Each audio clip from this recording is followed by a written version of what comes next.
Hi, Sir Carl. Magandang araw po sa iyo. Pati na rin sa lahat ng iyong mga tagapakinig sa channel na Katotohanan at Misteryo. Ako po si Joel.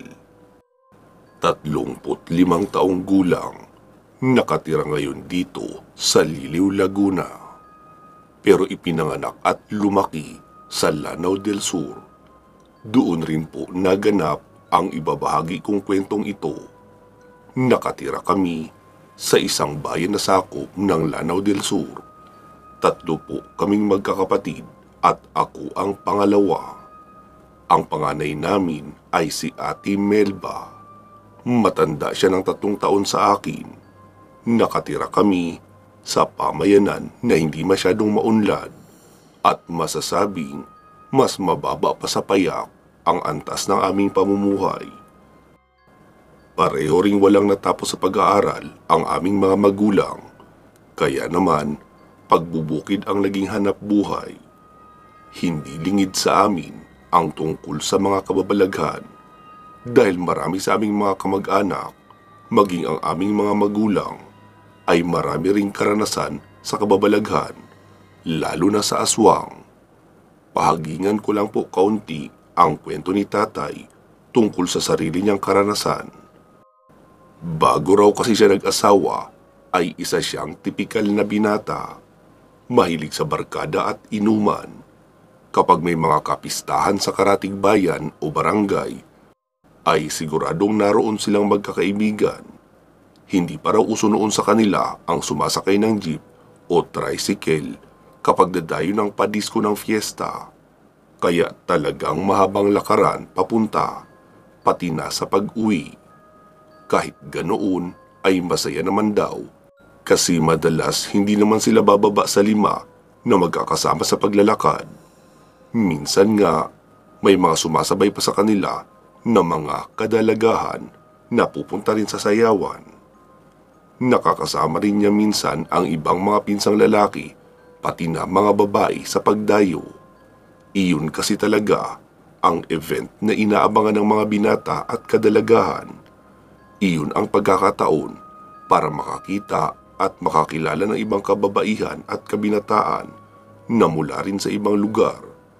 Kasi kung aasa lang sa mga kabaryo, mahirap magkaroon ng kasintahan, lalo na kapag nanggaling ka sa malaking pamilya. Halos lahat ay kamag-anak nyo.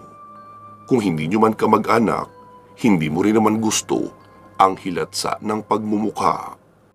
Kaya kailangan talagang dumayo para makahanap. Isang hapon raw noon, bago pa lumubog ang araw, ay magkakasama na silang naglalakad papunta sa ikalawang baryo mula sa kanila. Medyo malayo iyon kung hindi ka sanay sa lakaran. Pero sa mga katulad nilang palaging present sa mga fiestahan at pasayaw, ay malapit lang iyon. Dinadaan na lang nila sa kwentuhan ang paglalakad para hindi mabagot. Bago raw sila umalis ay sinabi ng kanyang ina na wag na lang muna kaya siyang sumama dahil may napapabalitang may mga namamatay na kalabaw at kambing doon sa mga bukirin sa boundary ng kanilang baryo at sa karatig. Sabi naman daw ni tatay na bakit naman sila matatakot roon. Maliban sa marami naman silang maglalakad, ay meron din naman silang dalang armas, pero balisong nga lang. Ang pangit naman kasi kung may dala kang itak habang sumasayaw sa gitna ng padisko. Sabi naman ng nanay niya na hindi masasabi ang pagkakataon, kaya mag-ingat na lang. Tumuloy nga sa pagpunta sa fiestahan sila tatay. Nasa daan pa lang sila ay kung ano-anong yabangan na ang kanilang pinag-uusapan. Nabanggit naman ng isa pang grupo na kasabay nila na doon na sila magpapaumaga dahil meron naman silang kakilala roon na matutulugan. Sabi naman nila tatay na kung hindi na rin nila kayang umuwi ay baka makisiksik na lang sila doon. Pero kung kaya pa naman, ay uuwi sila. May mga gawain rin kasi sila sa bukid na kailangan puntahan kinaumagahan. Tsaka 5 naman silang magtutropa, kaya hindi nakakatakot na maglakad papauwi. May dala rin naman silang sulo na yari sa binugkos na dahon ng nyog. Bali nasa mahigit 15 raw siguro sila noon na naglalakad papunta kasi marami ang nakisabay. Pero pagkarating sa lugar ay kanya-kanya na. Sila tatay naman daw ay may kakilala rin, ninong ng kaibigan niyang si Reynoso. Bali 5 silang magkakaibigan, si Reynoso, Alfredo, Fernan, Casio at si tatay ko na si Efren. Pagkarating nila doon ay nakikain muna raw sila sa bahay ng ninong ni Reynoso. Dahil sa marami ang bisita kaya matapos kumain ay umalis na rin sila agad para hindi na makagulo pa. Nag-aya kasi ang anak ng ninong ni Ray na doon na sa kubo ng tropa niya mag-inuman. Mas maluwag ang espasyo doon. Wala kasi ang mga magulang. Kaya makakakilos ng maluwag, wala ring mga bisita roon. Kaya nakapag-inom pa nga sila hanggang sa sumapit ang 10:00 ng gabi. Noong matapos mag-inuman ay nagpasya silang magpunta na sa sayawan. Sakto na ang karga nilang alak. Hindi sila masyadong lasing, pero medyo magaan na ang pakiramdam. Tipsy lang kumbaga. Nagsimula na nga silang makipagsayawan.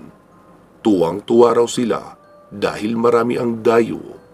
May mga taga roon din sa lugar na umuwi pa galing Maynila para lang dumalo ng fiesta. Kaya marami ang nagkalat na naggagandahang mga dilag. Naging usap-usapan na rin sa kanila na may mga babaeng engkanto ang nakikihalo sa mga ganoong kasiyahan.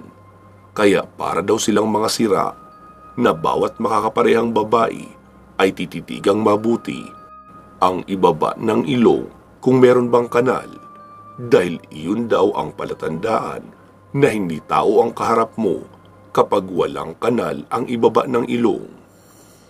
Pasado 12:00 ng hating gabi nang biglang may nagkagulo sa gitna. Nagkaroon ng saksakan. Nagpaputok naman ng baril ang mga PC o mas kilala sa tawag na Philippine Constabulary. Para mahinto ang pagkakagulo, marami kasi ang mga hindi kasama sa gulo ang nasaktan dahil sa banggaan sa pagtakbo para makalayo sa mga nagsasaksakan sa gitna. Noong humupa ang mga tao, ay 5 ang naiwan sa gitna na nakabulagta. Buhay pa ang iba pero hawak ang tagiliran na may tumatagas na dugo. Mabilis naman rumispondi ang mga lasing na rin na barangay tanod. Ewan lang daw nila kung saan iyon maihahatid. Baka diretso ng ilibing. Lalo at wala sa tamang wisyo ang mga nagbabantay na barangay tanod. Kaya nga hindi rin nakaawat kaagad. Nag-iinom din kasi habang nagbabantay sa pasayaw ng fiesta. Dahil sa pasado na rin naman 12:00, ay nagpasya silang magsiuwi na lang. Ang iba naman ay ayaw para umuwi. Sigurado naman daw na itutuloy pa ang pasayaw. Tsaka yung karamihan na kasabay nila papunta ay mga lasing na rin at ayaw nang maglakad ng malayo. Tanging sila Ray, Fernan, Casio, Alfredo at si Tatay Efren ko ang magkakasamang umuwi. Sa gabing iyon raw ay may buwan, kaso masama ang panahon kaya maulap at hindi nakakasikat ng mabuti ang sinag ng buwan. Pero kahit papaano ay may kaunting liwanag naman para maaninagan pa ang daan. Kaya hindi na rin nila nabalikan pa ang sulo na kanilang iniwan. Imbis na sa regular na dinaanan sila dadaan, ay nagpasya silang sa bandang bukid na dumaan. Shortcut daw kasi iyon. Makakatipid ng kalahating oras sa paglalakad. Iyon nga lang, dadaan o tatawid sa isang mababaw na ilog. Malapit na sila sa ilog noong makaramdam sila pare-pareho ng kakaiba. Bay, parang may nakasunod sa atin na. Wika pa daw ni Ray. Agad naman silang nagsilingon sa likuran. Pero wala naman silang nakita. Nararamdaman din daw nilang lahat iyon pero walang gustong magkomento para hindi na magkatakutan pa. Noong makarating sila sa may ilog ay nagulat sila dahil medyo mataas ang tubig roon at malakas ang agos. Hindi naman raw sobrang lalim, mga lagpas tuhod siguro. Pero kung kinulang ka sa tangkad, baka nasa gitna ng hita na iyon banda. Nakatayo sila pare-pareho at pinag-iisipan kung saan tatawid na medyo mababaw. Nang may makita sila sa bandang likuran na isang nilalang, pero sa tingin nila ay tao naman ang buong itsura ng katawan nito. Pero ang kakaiba nga lang dahil gumagapang iyon habang papalapit sa kanila. "Bay! Wakwak na ito!" sabi pa raw ni Ray. Sumang-ayon naman ang iba.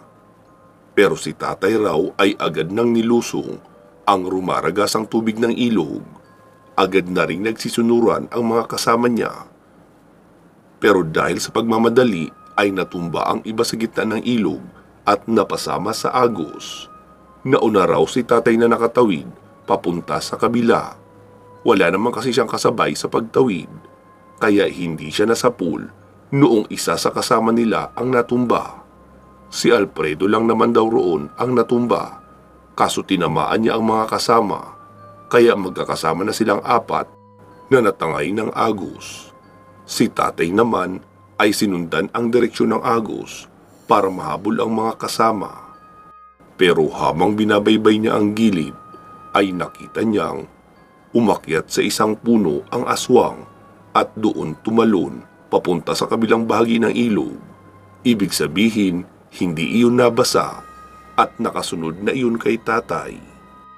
Kaya imbis na magpatuloy si tatay sa pagbaybay sa tabing ilog, ay itinuloy niya na lang ang pagtakbo papalayo. Bagamat hindi niya nakikita, pero naririnig niya ang tunog sa talahiban na may tumatakbo ng mabilis at hinahabol siya hanggang sa makarating siya sa baryo nila. Malawak ang bahaging palayan. Ibig sabihin, madali siyang makikita at mahahabol kung sa mismong daan siya tatakbo. Kaya ang ginawa niya ay doon siya dumiretso sa bahaging may mga nakasogang kalabaw. Nakisiksik siya sa isang kalabaw na namamahinga sa lubluban. Kaso noong malapit na ang aswang, ay naramdaman daw yata iyon ang kalabaw at naging balisa. Hindi sinasadyang matapakan ng kalabaw si tatay sa may balakang sa may tagiliran banda.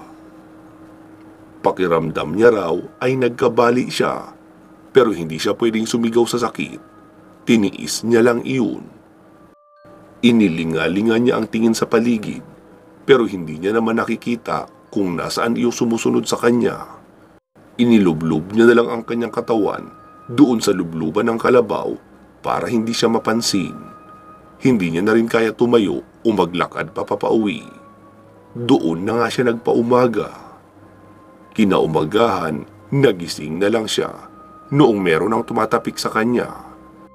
Isa iyon sa kanilang kabaryo na kilala rin siya. Nagtataka iyong nagtanong kung anong ginagawa niya roon. Ikinuwento niya naman ang nangyari. Kaya isinakay siya noon sa kalabaw at hinatid sa bahay nila. 6 na buwan raw siyang hindi makalakad dahil sa nangyari. Inalagaan naman siya ng albularyong manghihilot sa kanila. 2 beses sa isang linggo ay dinadalaw siya upang muling maayos ang posisyon ng kanyang natabinging buto. Iyong mga kaibigan niya naman daw ay hindi naatake ng aswang, pero sugatan din ang mga iyon mula sa matutulis na bato sa ibaba. Nahirapan din daw kasing makaalis sa rumaragasang tubig ang mga iyon, kaya malayo ang narating bago nakaalis sa ilog. Noong gumaling raw si tatay ay bihira na lang siyang sumama sa ganoong pakikidisko, at kung sumama man siya ay dapat iyong may siguradong matutuluyan para doon na siya magpapaumaga. Ayaw niyang makaengkwentro uli ng aswang, lalo pa at hindi niya nakakayaning tumakbo ng mabilis dahil sumasakit na ang napinsala niyang buto kapag pinipuwersa ng pagkilos. Hanggang sa kasalukuyan nga po, Sir Carl, ay sumasakit pa rin ang balakang ni tatay kapag nalalamigan, kaya ayaw niyang matulog sa kwartong may aircon. Tumungo na tayo, Sir Carl, sa karanasan naman namin ng aking buong pamilya. Dahil sa mas matanda nga sa akin ng 3 taon, si Ate Melba, kaya nauna rin siyang nakatapos ng high school.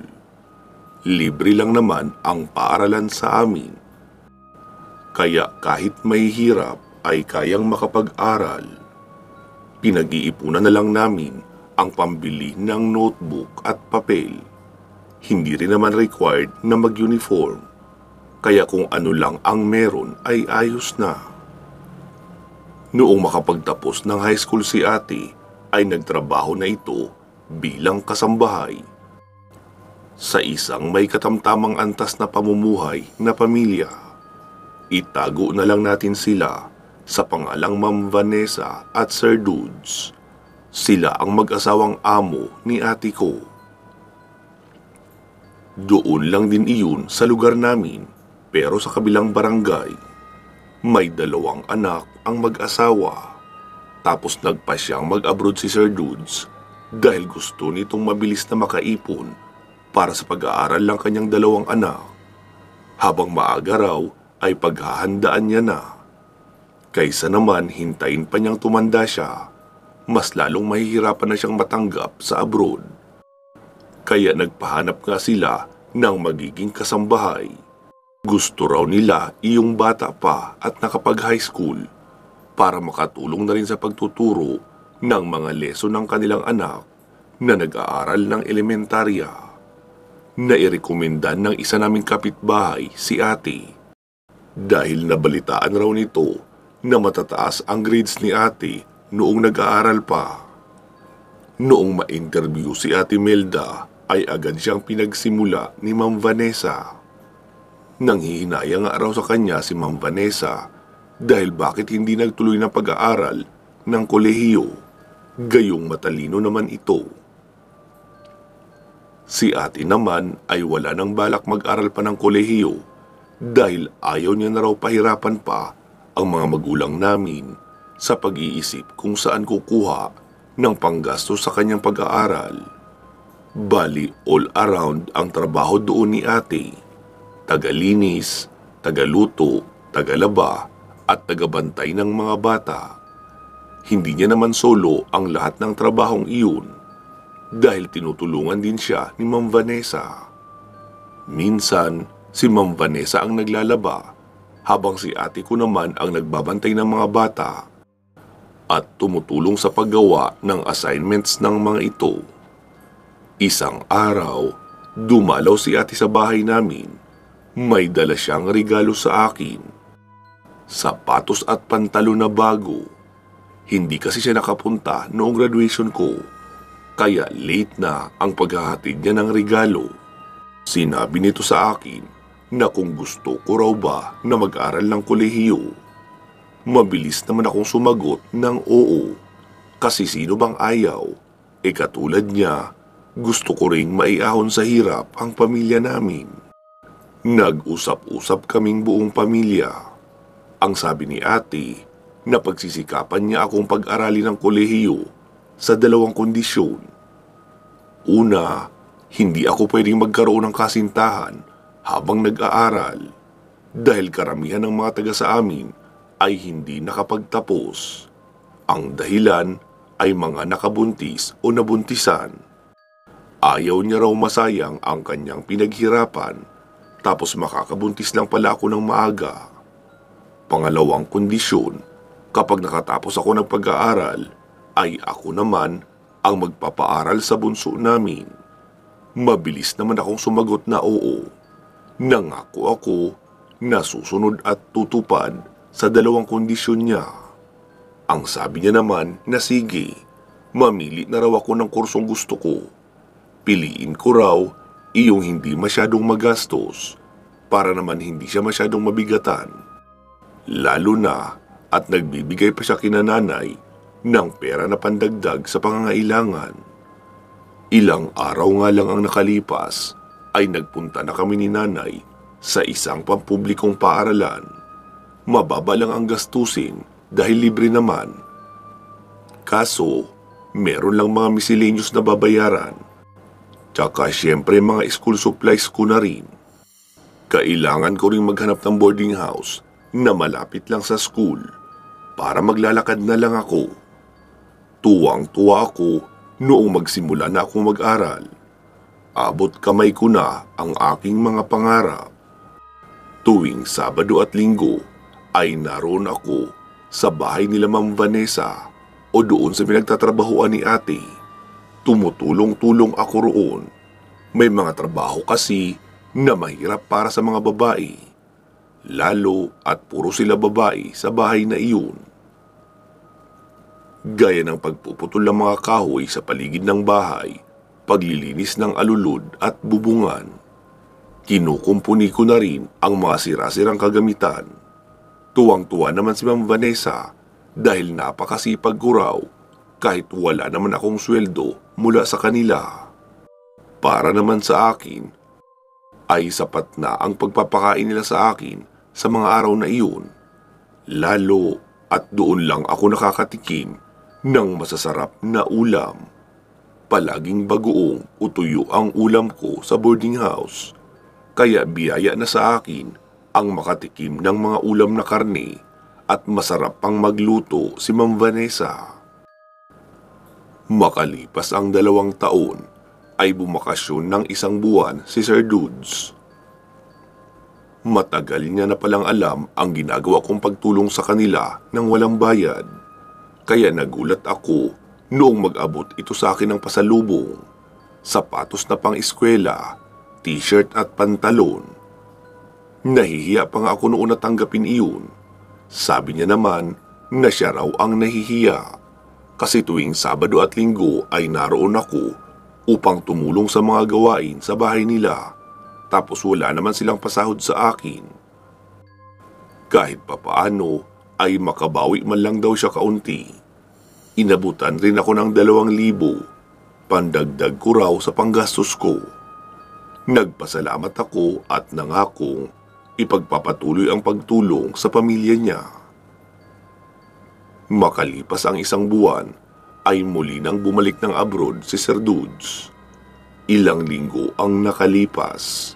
Nakiusap si ate sa akin na kung pwede, Friday pa lang daw, pagkalabas ko ng klase, ay dumiretso na ako sa kanila at Lunes ng umaga na bumalik sa boarding house. Marami raw kasi ang nagpaparamdam. May mga gabing may nambabato sa bubungan ng bahay. Ayaw naman nilang labasin dahil baka masamang loob. Madalas na rin daw ang pagsama ng pakiramdam ni Ma'am Vanessa. Minsan nga ay nahihimatay pa ito. Sabi ko naman sa kanya na sige. Walang problema sa akin ang hiling niya. Hanggang sa paglipas ng 2 linggo, ibinalita sa akin ni ate na buntis daw pala si Ma'am Vanessa. Nasa mahigit 2 buwan na. Kakapacheck up lang daw nito. Napangiti naman ako habang sinasabi kay ate na mukhang nagbaon ng nagbaon si Sir Dudes bago iyon umalis. Kaya nagbunga talaga. Sinurutan naman ako ng tingin ni ate dahil kabata-bata ko pa raw. Alam ko na ang mga bagay na iyon. Sabi ko naman na bata pa ba ang tingin niya sa akin? 3rd year college na ako. Malamang alam ko na ang tungkol sa mga ganoong bagay. Dahil sa hindi nga bago sa amin ang mga bagay na tungkol sa mga aswang at alam rin namin na gustong-gusto ng mga aswang ang mga babaeng buntis. Kaya naman nagpabili si ate sa akin ng mga gagamitin sa pauso. Araw-araw siyang nagpapausok sa labas ng bahay gamit ang insenso, kamangyan, at kung minsan ay hinahaluan ng kaunting hiniwa na tsinelas. Kaso nagrereklamo naman si Ma'am Vanessa na masakit raw sa ilong ang amoy at nakakasikip sa paghinga. Kaya itinigil na namin ang paglalagay ng hiniwang tsinelas sa pauso. Isang Biyernes noon, pagkarating ko sa kanila ay sinabi ni ate na may matandang lalaki raw ang nagpapabalik-balik sa gate.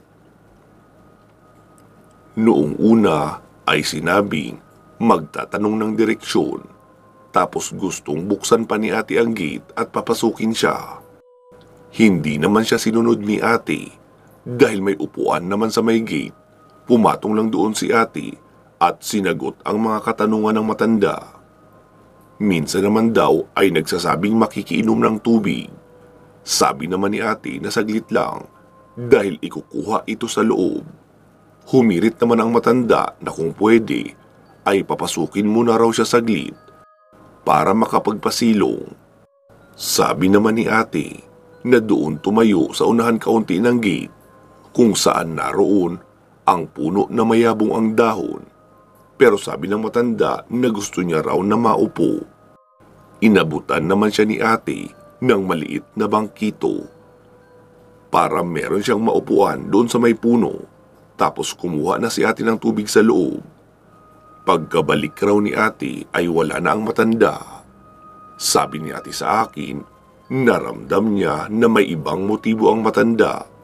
Kaya nga raw hindi siya umaalis sa may harapan ng bahay kapag naroon ang mga bata. Dahil baka masalisihan at mauto ang mga bata na anak ni Ma'am Vanessa. Naikwento niya na rin iyon kay Ma'am Vanessa at sinabing kung siya ang makapansin sa matanda ay wag din pagbubuksan, lalo at buntis siya. Marami ang magtatangkang linlangin siya upang makuha ang sanggol na kanyang dinadala. Galing sa may kayang pamilya si Ma'am Vanessa. Wala pa itong karanasan sa mga aswang. Pero syempre, dahil sa probinsya rin ito lumaki, kaya may alam rin ito at naniniwala. Ang tungkol naman sa mga bata ay hindi niya gaanong ipinag-aalala dahil may nagsusundo naman kasi sa mga iyon na maghahatid sa paaralan sa umaga at magsusundo na rin sa kinatanghalian. Isang gabi noon, araw ng Sabado, naroon ako kina Ma'am Vanessa. Matapos namin kumain ni ate ay naligo na muna ako. Nalalagkit kasi ako sa maghapong paglilinis sa labas ng kanilang bakuran. Nagtabas ako roon ng matataas na talahib. Tapos sinilaban ko na rin sa labas. Matapos maghugas ng mga plato ay naglabas ng basura si ate. May basurahan kasi sila sa labas. Doon ilalagay tuwing gabi ang nakaplastik na basura mula sa kusina. Para kahit pa maagang dumaan ang mga basurero, ay siguradong kasama sa mapipick up. Siguro 10 hakbang ang layo ng tapunan nila ng basura sa labas ng gate. Ilalagay pa lang daw ni ate ang basura sa malaking drum, ay nakita niyang naroon sa gate ang matandang lalaki na pinaghihinalaan niyang aswang. Nakangiti sa kanya, sabay mabilis na pumasok sa loob. Agad nang binitawan ni ate ang basurang kanyang itatapon at tumakbo papunta sa gate. Pero agad na rin iyong isinara ng matanda, kaya hindi na nakapasok si ate. Narinig ko na lang na sumigaw si ate at sinabing, "Joel! Nakapasok na ang matanda! Itrangka mo ang pintuan!" Noong mga oras na iyon, ay kami lang ni ate ang nasa ibaba ng bahay. Nauna kasi naming pinakain ang 2 bata bago kami kumain. Si Ma'am Vanessa naman kasi ay madalas walang ganang kumain sa gabi, kaya naggagatas lang siya at tinapay. Naroon na sila noon sa kanilang silid sa itaas. Kakatapos ko lang noon magbihis pero nasa banyo pa ako. Noong marinig ko ang sigaw ni ate, ay agad ko siyang naintindihan. Mabilis akong lumabas ng banyo at nagtrangka ng pintuan sa kusina. Sigurado naman kasi ako na nakatrangka ang pintuan sa harapan. Ako kasi mismo ang nagtrangka noon habang nagpapakain pa si ate sa 2 bata. Sakto lang na naglock ako ng screen door. Bigla na iyong kumalabog dahil hinablot ng matanda ang screen na pintuan para buksan. Pero hindi niya na naabutan. Isinara at inilak ko na rin ang pintuan. Narinig ko naman na nagtatanong si Ma'am Vanessa habang pababa kung ano raw ang nangyayari. Sabi ko naman na nasa loob ng compound ang matandang aswang. Sinalisihan si ate noong maglabas siya ng basura. Muli kong narinig si ate na sumisigaw na uuwi raw siya sa amin at hihingi ng tulong. Duda raw kasi siya kung papaniwalaan siya ng pinakamalapit na mga kapitbahay. Mabilis na rin akong umakyat sa itaas upang i-check kung nakalak ng mabuti ang mga bintana roon. Sinabi ko kina Ma'am Vanessa na doon na lang muna sila sa kwarto nila at huwag lalabas. Kami na ni ate ang bahala. Darating naman sila nanay at tatay dahil sinundo sila ni ate. Panay ang paikot-ikot ng matanda sa bahay. Minsan, ginagamitan ako ng boses na mabait at sinasabing wala naman daw siyang masamang balak. Nagugutom lang daw siya at gustong manghingi ng pagkain. Sabi ko naman sa kanya na oo, naniniwala naman ako na nagugutom siya. Pero alam ko rin kung sino ang gusto niyang kainin at hindi ako papayag sa gusto niya. Bigla namang nagwala sa labas ang matanda at kung ano-ano ang inihahampas sa bintana. Mabuti nga at nakagrills ang bintana nila Ma'am Vanessa, kaya hanggang pagwawala lang ang pwede niyang gawin.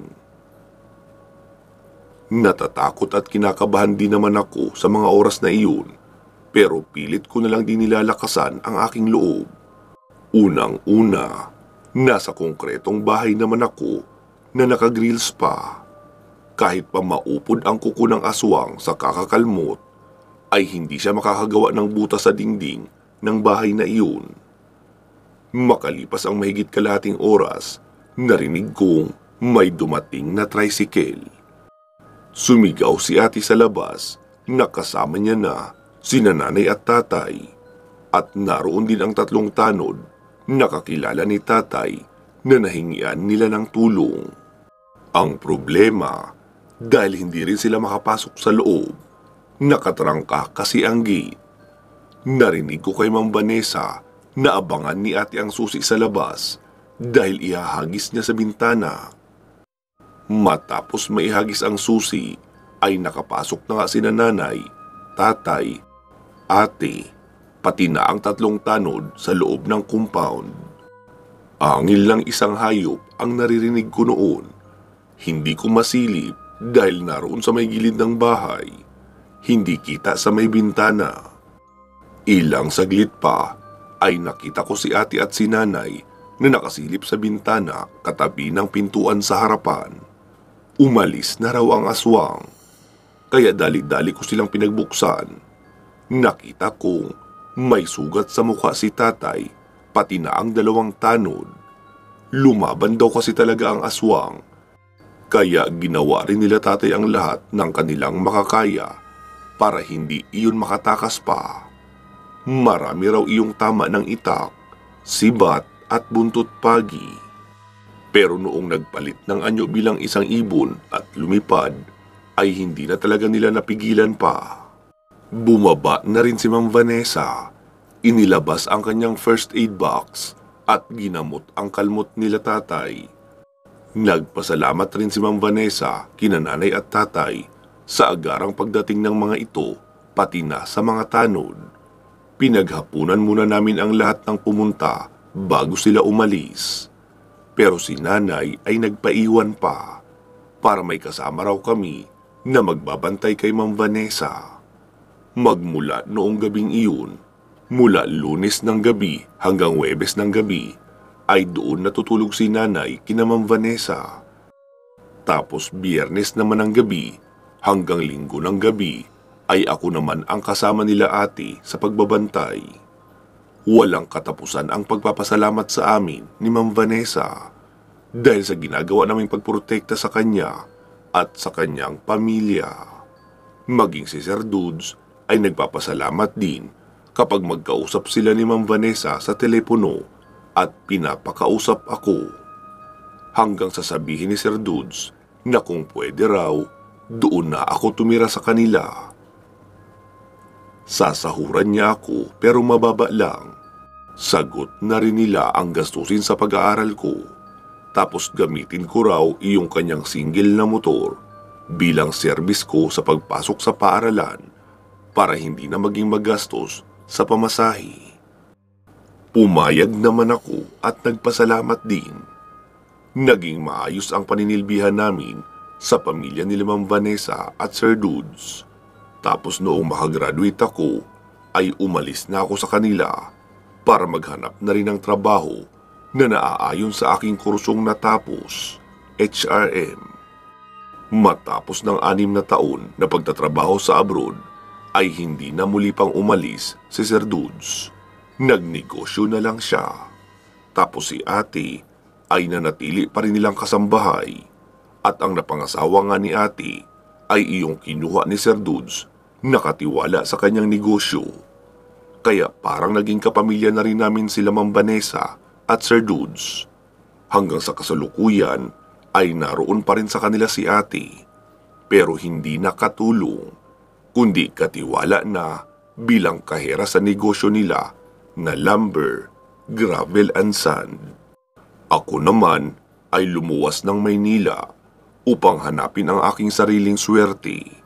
Ngayon nga ay malapit na ako maging ama at nasa ika-6 na buwan na ang pagbubuntis ng aking asawa sa aming panganay at dito na kami tumira sa Laguna, lugar kung saan ipinanganak at lumaki si Mrs.